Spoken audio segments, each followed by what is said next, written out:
করতে চাই, বর্তমান স্টেট বা যেখানে যে অবস্থায় আছি, সাঁতার জানি না এই অবস্থায় আছি, এখন আমরা সবাই সাঁতার শিখতে চাই, ফিউচার স্টেটের দিকে যাইতে চাই, তাইলে আমার একটা প্রজেক্ট নেওয়া লাগবে, সাঁতার শেখার প্রজেক্ট। আমরা যারা সার্টিফাইড না তাদের একটা প্রজেক্ট নেওয়া লাগবে, সার্টিফাইড হওয়ার প্রজেক্ট। সো আমরা যারা অবিবাহিত তাদের একটা প্রজেক্ট নেওয়া লাগবে। অনেকে একাধিক প্রজেক্টও নেয়। দ্যাট ইজ, এটা অর্গানাইজেশন টু অর্গানাইজেশন ভেরি করে। সো বর্তমান অবস্থা থেকে যদি ভবিষ্যৎ বা ফিউচার স্টেটের দিকে আমরা যাইতে চাই, আমাদের ডেফিনেটলি প্রজেক্ট নিতে হবে। প্রজেক্টের মাধ্যমে বিজনেস ভ্যালু বাড়ে না কমে বলেন তো? একটা মানুষ যখন বেসিক লাইফ স্কিল সাঁতার শিখলো, তার ভ্যালু বাড়লো না কমলো? বললেন কমলে বলবেন কমছে, বাড়লে ডেফিনেটলি পারবে। ডেফিনেটলি বাড়বে। পিএমপি সার্টিফিকেশন করার প্রজেক্ট নিলে, সাকসেসফুলি ইমপ্লিমেন্ট করলে বিজনেস ভ্যালু বাড়ে না কমে? পারে। বাড়ে। বিজনেস ভ্যালু বাড়ানোর জন্য আমরা প্রজেক্ট নেই। বর্তমান অবস্থায় যদি থাকতে না চাই, যেখানে যে অবস্থায় আছি এই অবস্থায় থাকতে চাই না, কি করতে হবে? ব্যক্তিগত পর্যায়ে অবস্থার পরিবর্তন চাই, রাষ্ট্রীয় অবস্থার পরিবর্তন চাই, অর্গানাইজেশনের অবস্থার পরিবর্তন চাই। কি নিতে হবে হাতে? প্রজেক্ট নিতে হবে, প্রজেক্ট নিতে হবে, প্রজেক্ট নিতে। প্রজেক্টের হাত ধরে আসে পরিবর্তন। এখন আমরা যদি আমাদের ইলেকট্রিসিটি আর ট্রাফিক জ্যামের যে অবস্থা ছিল ঢাকাতে, মেট্রো রেলের প্রজেক্ট যদি না নিতাম, উত্তরা থেকে মতিঝিল 30 মিনিটে মানুষ চলে আসে। এর চাইতে অসাধারণ গল্প আর জাদু কি হইতে পারে বলেন আমাকে? কারা আছেন ইউজ করেন রেগুলার এনি? কেউ আছেন কি পার্টিসিপেন্টদের মধ্যে? জি, এনামুল ভাই, ইউজ করি। আপনি রেগুলার ইউজ করেন? মানে আমি উত্তরা থেকে যাত্রাবাড়ি আসি রেগুলার, কিন্তু মাঝে মাঝে মেট্রো রেল ইউজ করি। কিন্তু আপনি তো আস- মতিঝিল পর্যন্ত একটা না ইউজ করতে পারেন, মাশাআল্লাহ। মানে এর চাইতে অসাধারণ জাদু, পরিবর্তন আর কি হইতে পারে? আসলেও ঠিক। অসাধারণ। সো প্রজেক্ট, আমি আপনি যদি আমার আপনার অবস্থার পরিবর্তন চাই, তাহলে প্রজেক্ট নিতে হবে। অন্য কোনো ওয়ে নাই। ব্যক্তিগত পর্যায়ে, রাষ্ট্রীয় পর্যায়ে, কোম্পানিতে, অর্গানাইজেশনে, ইন্টারন্যাশনাল পর্যায়ে চায়নারা প্রজেক্ট নিচ্ছে। One belt and road initiative. আমরা নেই সাঁতার শেখার, আর তারা নেয় হচ্ছে one belt and road initiative. আমাদের সক্ষমতা অনেক বেশি, কিন্তু কিছু জায়গায় খুব কমতি। One belt and road, road মানে হচ্ছে সিল্ক রুটটাকে তারা পুনরুজ্জীবিত করতে চাচ্ছে। এক, বেল্টের মধ্যে আছে অনেকগুলি বন্দর, বেল্টের মধ্যে আছে অনেকগুলি বন্দর।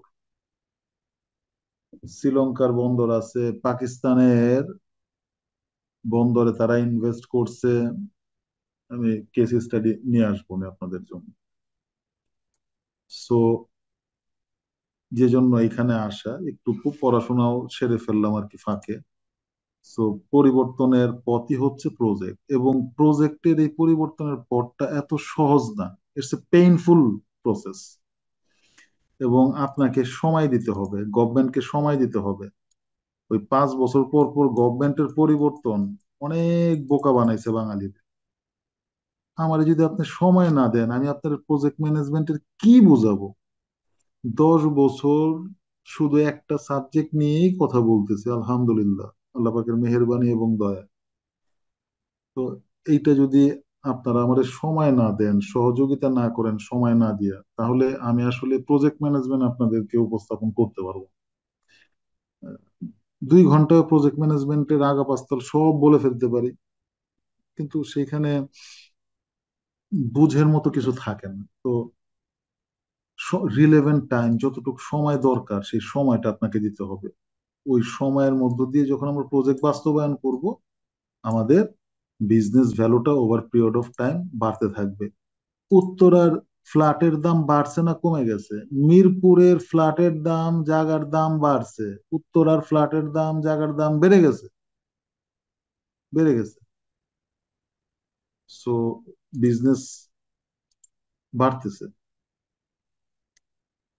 সো এইটাই ছিল এখানকার আলোচনা। আরেকটা স্টেট বলে, that is call transitional state, যখন প্রজেক্টের বাস্তবায়ন চলতে থাকে, চলিতেছে, that is call transitional state. Moving, running. তাহলে একটা হচ্ছে future present state or current state, আর একটা হচ্ছে ফিউচার স্টেট। তো কারেন্ট স্টেট থেকে ফিউচার স্টেটে যাওয়ার যে পথটা, that is the transitional state. Project management না করলে কি হবে সেটা আমরা আলোচনা এখানে করব না, আমরা কেসে ফিরে যাই। নতুন প্রকল্পের ক্ষেত্রে কিছু সীমাবদ্ধতা থাকবে, এটা আমরা মানি না। সব কথার সাথে আসলে একমত হওয়ার সুযোগ নেই।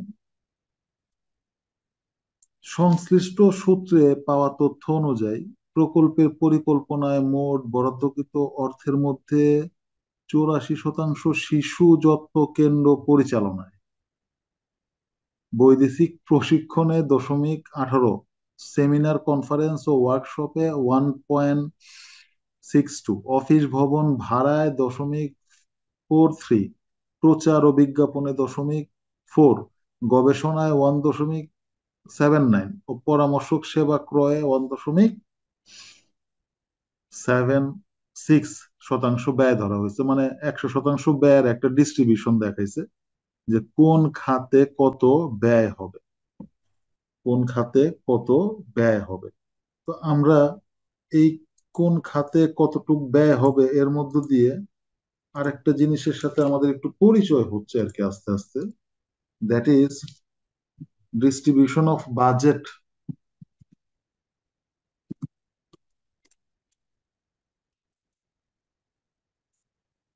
অফ প্রজেক্ট,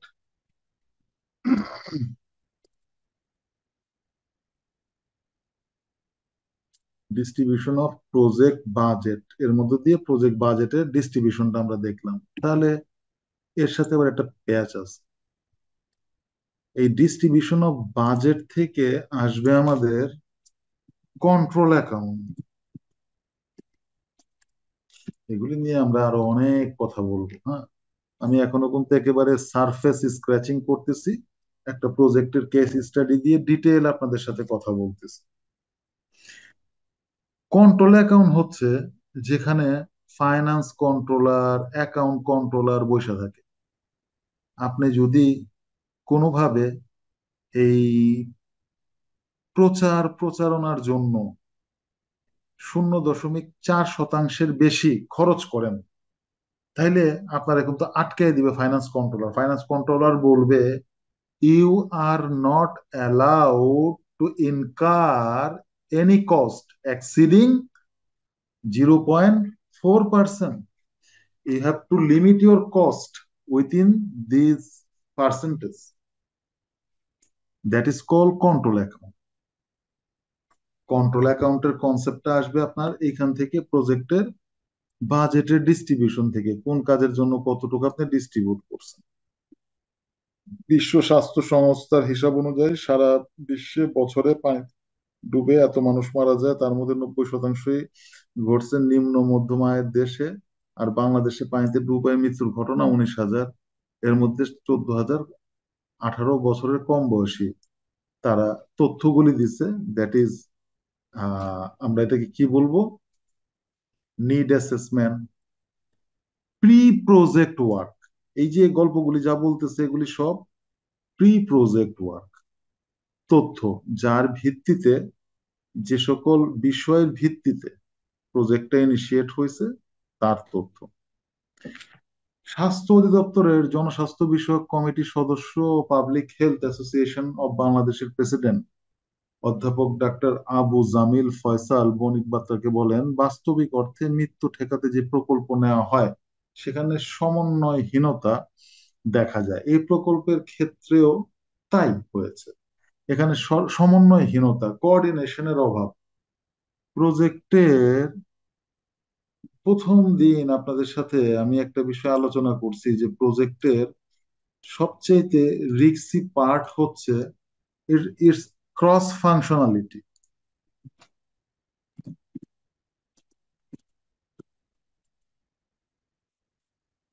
প্রজেক্ট যদি আপনার একা করা লাগতো, যে আপনি একা সাঁতার শিখেন আর 2-4 জনের 2500 মানুষের সাঁতার শিখান, এটা সহজ হইতো না কঠিন হইতো বলেন তো? আপনার একা একা একটা ডিপার্টমেন্ট, একটা অর্গানাইজেশন কাজ করা সহজ না কঠিন? এইখানে শিশু বিষয়ক মন্ত্রণালয়, জি জাহিদ ভাই বলেন। এখানে আসলে যে ইন্টিগ্রেশনের পার্টটা বলতেছেন তো না? ইন্টিগ্রেশন, হুম কোঅর্ডিনেশন, হুম হুম হুম। শিশু বিষয়ক মন্ত্রণালয়, Bloomberg, royal health and boat institution, তারপর ইউনেস্কো, বাংলাদেশ গভর্নমেন্ট, তারপরে NGO, local NGO, regional NGO, মানে কি পরিমাণ কোঅর্ডিনেশনের বিষয় and cross functionality. It's a cross functional যে area, it's a high risk area. একা একা কাজ করা অনেক সহজ, যদি একা করতে পারতাম, অনেক সহজ। অন্যান্য সংস্থার সাথে এই যে প্রকল্পের সমন্বয়হীনতা, এই প্রকল্পের ক্ষেত্র তাই হয়েছে। এখানে সরকারি সংস্থা, প্রতিষ্ঠান, বেসরকারি সংস্থা, আন্তর্জাতিক সংস্থা, এদের আন্তরিকতার ঘাটতি দেখা যাচ্ছে। যে সংখ্যক শিশুকে সাঁতার শেখানোর কথা, তাদের যথাসময়ে শেখানো গেলে দেখা যেত তাদের মধ্যে কেউ ডুবে মারা যাচ্ছে কিনা। সেক্ষেত্রে চূড়ান্ত প্রকল্পের সম্ভাব্যতা যাচাই করা যেত। এর মানে উনিও মিন করতেছে যে এটা চূড়ান্ত প্রকল্প। আমি জানি না চূড়ান্ত প্রকল্প রেঞ্জটা কিরকম হবে। প্রকল্পের অনেকগুলো উদ্দেশ্যের মধ্যে মুখ্য হলো সাঁতার শেখানো, মানে প্রাইম অবজেক্টিভ। শুরুতে প্রকল্পের কর্মকৌশল করার সময় আন্তরিকতার অভাব ছিল। মানে প্ল্যানিং এর সময় কিভাবে কাজ করা হবে, কত সময় প্রস্তুতিতে লাগবে, এগুলোর কৌশল হয়তো গুরুত্ব দেওয়া হয়নি, ফলে শেষ পর্যায়ে এসেও কার্যক্রম শুরু করা যায় নাই। তার মতে শহর অঞ্চলের শিশুরা গ্রামে গিয়ে পানিতে ডুবে মারা যাচ্ছে। এর মানে উনি প্রজেক্টের স্কোপ নিয়ে কোশ্চেন তুলছে, আপনারা কি ধরতে পারতেছেন? তার মতে শহর অঞ্চলের শিশুরা গ্রামে গিয়ে পানিতে ডুবে মারা যাচ্ছে, এর মানে হচ্ছে প্রজেক্টের স্কোপে যেখানে আমরা বলছি বাগেরহাটের বাচ্চাদের সাঁতার শেখানোর কথা, এটা একটা হাস্যকর। মানে বাগেরহাটের মানুষজনকে সাঁতার শেখানোর কথা যদি কেউ বলে, এর চেয়ে হাস্যকর আর কিছু হইতেই পারে না। আচ্ছা, শহরের শিশুরা কেউ কেউ সুইমিং পুলে সাঁতার শিখলেও নদী বা খালের স্রোতের সঙ্গে মানিয়ে নিতে পারে না, কথা সত্যি। ফলে তারা গ্রামে গিয়ে নদীতে বা খালের স্রোতে গেলে তার পরিস্থিতি টিকতে পারে না। জীবন বাঁচানোর জন্য যতটুকু স্থিরতা, সক্ষমতা, সাহস দরকার ছিল, শহরের শিশুদের অনেক ক্ষেত্রেই তার নাই। So that is more precise একটা ইনফরমেশন। এবং আরো অন্যান্য অনেক কথা তারা বলছেন। বিলম্বের কারণ সম্পর্কে তিনি বলেন এই কার্যক্রমে বিভিন্ন এনজিওর মাধ্যমে করা হয়, আর যারা কাজ করবেন তাদের প্রশিক্ষণ দিয়ে প্রস্তুত করা হয়। এসবের জন্য সময় লেগেছে, এখন কার্যক্রম শুরু করার চূড়ান্ত পর্যায়ে এসেছে। একটা প্রজেক্ট, 3 বছরের একটা প্রজেক্ট ডিসেম্বরে শেষ হবে, 2.5 বছর পর আমরা টের পাইলাম যে ভাই প্রজেক্ট এখনো শুরুই হয় নাই ঠিকঠাক মতো। প্রজেক্টের জন্য আমরা প্রিপারেশনই নেই নাই। কোথায় গলদ, আমাকে দুইটা শব্দে, দুইটা একটা লাইনে কেউ বলতে পারবেন?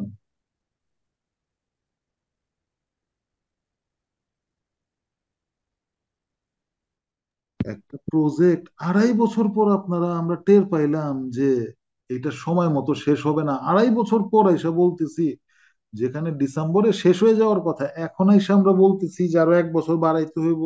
আমরা মাত্র ট্রেনারদেরকে শিখাইছি সো এন্ড সো। এত দেরি হইলো কেন? আমাদের কোথায় আমাদের কমতি ছিল? মনিটরিং এর সমস্যা। সমন্বয়হীনতা। Monitoring and control, monitoring and control. Monitoring and control is a continuous activity, জন্মের পর থেকে মৃত্যু পর্যন্ত, প্রজেক্টের শুরু থেকে প্রজেক্টের শেষ পর্যন্ত মনিটরিং চলবে। প্রজেক্টের শুরু থেকে শেষ পর্যন্ত, শুরু থেকে শেষ পর্যন্ত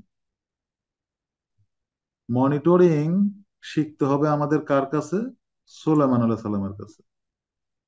উনি জিনদের দিয়ে প্রজেক্ট করাইতেন, আমরা তো মানুষদের দিয়ে করাই। সুলাইমান আলাইহিস সালাম যখন মারা গেছেন, তারপরেও উনি এমন ভাবে দাঁড়াইয়াছিলেন মনিটরিং এন্ড কন্ট্রোল করার জন্য, জিনেরা অনেকদিন পর্যন্ত টেরই পায় নাই যে উনি মারা গেছেন। আপনারা জানেন তো, আমরা প্রজেক্ট ম্যানেজমেন্ট শেখার জন্য এদিক সেদিক যাই।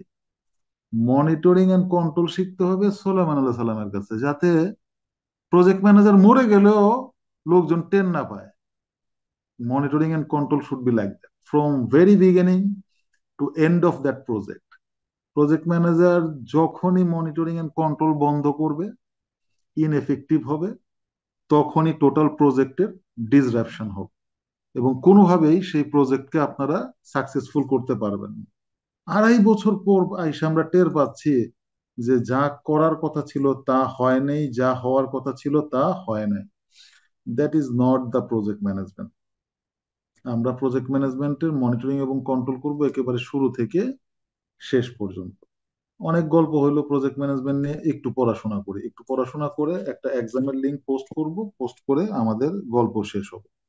আজকে আমাদের পড়াশোনার বিষয় হচ্ছে কিক অফ মিটিং। আপনাদের সাথে হয়েছে নাকি কিক অফ মিটিং নিয়ে আলোচনা? একটু আমাদের হেল্প করেন। আপনাদের সাথে আলোচনা হয়েছে আমার ইএফ এবং ওপিএ নিয়ে, এবং আমি এক্সাম লিঙ্ক গতদিন পোস্ট করছিলাম। হোপফুলি আপনারা এক্সামে পার্টিসিপেট করছেন। আমরা পরবর্তী ক্লাসগুলিতে ইনশাল্লাহ এগুলি নিয়ে আবার কথা বলবো, মানে হচ্ছে এক্সাম নিয়ে কথা বলবো। আজকে আমরা একটু পড়াশোনা করি হচ্ছে প্রজেক্টের কিক অফ মিটিং। এটা কি আপনাদের সাথে আলোচনা হয়েছে এর আগে? ইজ ইট জি না, লাস্ট? জি, হয়নি। ওকে। এনামুল ভাই, thank you. Thank so you. প্রজেক্টের কিক অফ মিটিং এর কিছু স্পেসিফিক বিষয় থাকে। কিক অফ মিটিংটা কি? Kick off meeting is a gathering. Gathering, কাদের গ্যাদারিং? কারা আসে? প্রজেক্টের টিম মেম্বাররা আসে। আপনারা এবং আমি এবং সিএসএল একটা প্রজেক্ট হাতে নিয়েছি। সেই প্রজেক্টের নাম হচ্ছে পিএমপি পাশ করার প্রজেক্ট। আগামী 4 থেকে 6 মাসের মধ্যে পিএমপি পাশ করার প্রজেক্ট আমরা হাতে নিছি। এই প্রজেক্টের আমি একজন টিম মেম্বার, আপনারাও এই প্রজেক্টের টিম মেম্বার, স্টেক হোল্ডার। আমাদের আজকে গ্যাদারিং হচ্ছে অনলাইন গ্যাদারিং, প্রজেক্টের টিম মেম্বারদের অনলাইন গ্যাদারিং অ্যান্ড প্রজেক্টের কি স্টেক হোল্ডার। আমি অত্যন্ত গুরুত্বপূর্ণ স্টেক হোল্ডার, আমি আপনাদেরকে ফ্যাসিলিটেট করব। সো কি stakeholder and project team মেম্বারদের gathering. Kick off meeting has objective. Kick off meeting এর একটা অবজেক্টিভ থাকে। কি অবজেক্টিভ? Set expectation. আমরা আজকে আমাদের এক্সপেকটেশন সেট করে ফেলবো। কিসের এক্সপেকটেশন আমাদের? এই সেশন থেকে আমরা কি চাই? প্রজেক্ট ম্যানেজমেন্টের আন্ডারস্ট্যান্ডিং। এই সেশন থেকে আমরা কি চাই? এই সেশন থেকে আমরা পিএমপি সার্টিফিকেট কিভাবে সহজে পাশ করা যায় সেই সম্পর্কে পরিচ্ছন্ন ধারণা চাই। এটাই আমাদের এক্সপেকটেশন এই প্রজেক্টের। আমরা কমন আন্ডারস্ট্যান্ডিং গেইন করতে চাই এই প্রজেক্টে। আমি আপনাদের সাথে সিক্স সিগমা ব্ল্যাক বেল্ট নিয়ে কথা বলবো না। Though I M A six sigma certified black belt holder, কিন্তু আমি আপনাদের এক্সপেকটেশন সেট করে নিচ্ছি যে এখানে আমি শুধু প্রজেক্ট ম্যানেজমেন্ট নিয়ে কথা বলবো আপনাদের সাথে, এবং you should be very clear about that. কোনো আন্ডারস্ট্যান্ডিং মানে এখান থেকে আর কি হইতে পারে, আরো অন্যান্য আর কি কি বিষয়ে আলোচনা হবে না, শুধু প্রজেক্ট ম্যানেজমেন্টের আলোচনা হবে। এবং আমরা আমাদের কাজ শুরু করে দিব। এখন আর গল্পের সময় নাই। We have to take action. Action, we have to take effective action. And kick off meeting stabilize the start of project বলেন, ফেজ বলেন, আইটারেশন বলেন।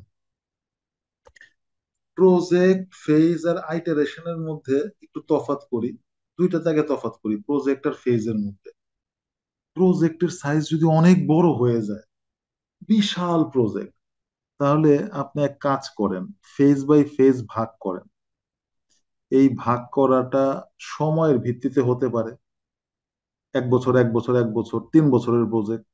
এই ভাগ করাটা বাজেটের ভিত্তিতে হতে পারে, যে 24-25 বাজেটে যে বরাদ্দ পাবো সেটার জন্য ফেজ 1, 25-26 যে বরাদ্দ পাবো সেটার জন্য ফেজ 2, 26-27 যে বরাদ্দ পাবো সেটার জন্য ফেজ 3। এইভাবেও হতে পারে, নো প্রবলেম। আবার ফেজ হতে পারে ডেলিভারেবলের ভিত্তিতে। ডেলিভারেবল হচ্ছে, আপনি জমি কিনা শেষ করছেন ফেজ 1, স্ট্রাকচারাল ডিজাইন হয়ে গেছে ফেজ 2, বা ল্যান্ড ডেভেলপমেন্ট হয়েছে ফেজ 2, স্ট্রাকচারাল ডিজাইন হয়েছে ফেজ 3, কনস্ট্রাকশন শুরু হয়েছে ফেজ 4। সেইভাবেও করতে পারেন। এখন আপনার প্রজেক্টে আপনি কিভাবে ফেজ ভাগ করবেন, এটা আপনার প্রজেক্টের জন্য যেভাবে ইফেক্টিভ হয় আপনি সেইভাবে প্রজেক্টের ফেজ ভাগ করবেন। টাকার ভিত্তিতে, ফান্ডের ভিত্তিতে, কাজের ভিত্তিতে, সময়ের ভিত্তিতে। বা আমি ইয়ারবাস তৈরি করব, আমার ফার্স্ট ফেজ হচ্ছে ইঞ্জিন, সেকেন্ড ফেজ হচ্ছে আমার উইংস, থার্ড ফেজ হচ্ছে টেল, ফোর্থ ফেজ হচ্ছে বডি। আমি আমার কাজের সুবিধার্থে এইভাবে ভাগ করলাম। এই ভাগ করার জন্য আমি এসএমই এর কাছে যাব, সাবজেক্ট ম্যাটার এক্সপার্টের কাছে যাব, ভাই আমার একটু বলেন তো কিভাবে ফেস করলে কাজ করতে সুবিধা হয়। আর আমরা যখন ওয়াটারফল থেকে চলে যাই হচ্ছে অ্যাজাইলে, তখন তারে আমরা ডাকি হচ্ছে আইটারেশন নামে। সো ওয়াটারফলে প্রজেক্ট ফেজ এই নামে ডাকে, আইটারেশন ডাকি হচ্ছে যখন আমরা অ্যাজাইল মেথড ফলো করি তখন আমরা এটাগুলিকে আইটারেশন নামে ডাকি। সো আমরা আলোচনায় আসবে সামনের দিকের আলোচনাগুলিতে। সো আমরা পারপাসটা দেখি।